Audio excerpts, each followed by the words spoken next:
نکاح یعنی شادی۔ کسی نے کہا کہ اگر پتہ کرنا ہو کہ سامنے والا شادی شدہ ہے یا کنوارا تو بڑا آسان طریقہ ہے، اس کے سامنے شادی کی بات کریں، اگر وہ مسکرا دے یا شرما دے تو سمجھ لیں یہ بھی کنوارا ہے، اور اگر ایسا نہ ہو تو پھر سمجھ لیں کہ وہ شادی شدہ ہے۔ تفنن کے لیے عرض کی دیا۔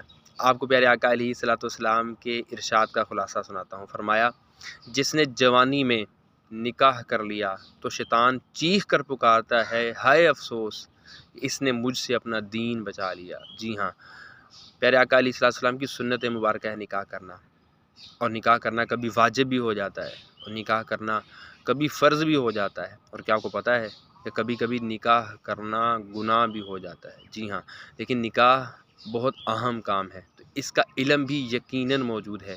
اگر کمپیوٹر چلانے کا علم موجود ہے، موبائل ٹھیک کرنے کا علم موجود ہے، تو نکاح کرنے کا علم نہیں ہوگا؟ بالکل ہوگا۔ تو آپ سے گزارش ہے آپ بھی نکاح کورس کریے اور اپنی آخرت کو سنوار